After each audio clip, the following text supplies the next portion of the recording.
Democrats in sanctuary cities. Tell me, does this make you feel safe? Denver Mayor Johnston.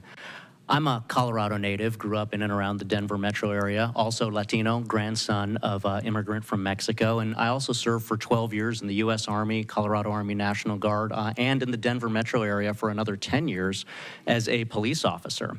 And unfortunately, as a Denver metro area police officer, I've seen firsthand how public safety in Colorado and in Denver is plummeting.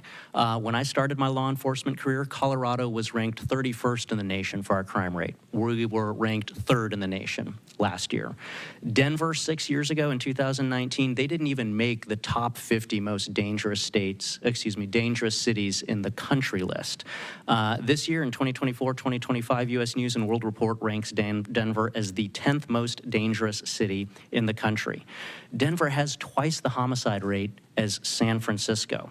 We've lost more than 7,000 Coloradans to illegal drug overdose deaths since 2020, with a significant percentage of that coming from illegal drugs like fentanyl. And we know from criminal intelligence that in the Denver, Colorado area, almost all of that fentanyl is being trafficked by illegal transnational criminal organizations, the Jalisco cartel and the Sinaloa cartel. We've seen a massive increase. This is just a recent headline. We've seen an increase in Tusi, which is the drug of choice of Tren de Aragua in the Denver metro area. And we've seen headlines that show that overdose deaths in the Denver metro area remain stubbornly flat despite falling in pretty much everywhere around the country. In terms of violent crimes, Denver's had over 6,400 violent crimes. So that's including things like 689 sexual assaults, over 1,200 robberies, over 4,400 aggravated assaults. And again, depending on which database you look at, anywhere from 65 to 71 homicides. Again, double the homicide rate of San Francisco. So the first question to you is, for those homicides, do you know how many of those were committed by people illegally present in the country? Thank you, Congressman, and happy to answer that because I think you may have some bad facts. I'm happy to clarify them for you.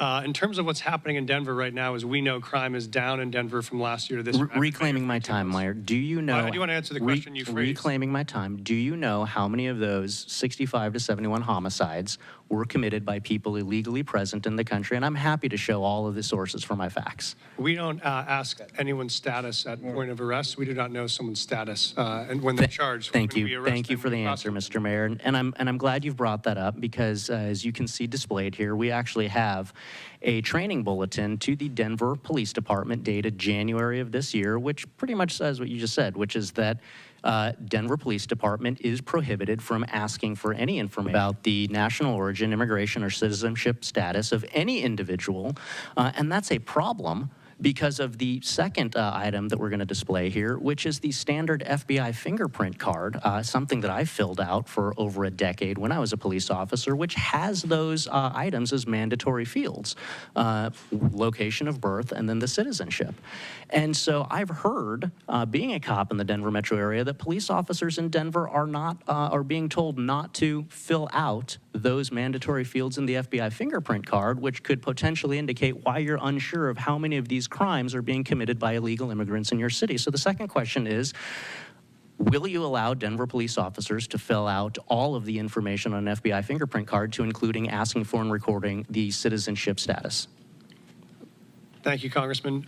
Right now under city ordinance, we do not ask someone's status at point of contact, and that does not prejudice in any way our prosecution. We believe it doesn't matter where someone's from, thank you, Mr. what crime they've committed. So you're not you're not filling out the FBI fingerprint card as required? Right now, we are filling out information when folks arrive, and none of that information prevents us from prosecuting them to the full extent of the law, which is what we do. Thank you, Mr. Mayor. So not filling FBI fingerprint card, which would directly contradict your statement that you want people who are illegally present in the country and committing crimes to be held to account for those crimes. And I think that the statistics that we've gone through in the space of crime show why Denver is specifically cratering in their public safety statistics as compared to major cities around the country. That's just actually false. I can show you my statistics. And as a police officer, I am here to make sure that we are uplifting the voices of the victims of these crimes who are being taken advantage of in communities that provide sanctuary to dangerous illegal criminal gangs like Tren de Aragua, which your jail released just last week. We talked about somebody back into the community. We must take care of our victims. I brought legislation, the Uplift Act, to focus on this. We're here to protect the victims. And Mayor, I would ask you to join me in that. It's so alarming to hear a mayor say that he does not want to know who's illegal, who's committing the crimes in his realm of influence. How can you possibly feel safe as a Democrat supporting sanctuary cities when they will not document who's illegal coming in and raping and pillaging and killing? Oh, it's not that many. Well, we don't know how many it is after looking at this mayor in Colorado. And if you remember all the craziness in Colorado when they were taking over buildings, let's not forget that. So we'll be reading reporting from Mustang Medic. I'm a Christian. I'm answering to God. I'm doing my calling, and I consider myself a digital missionary.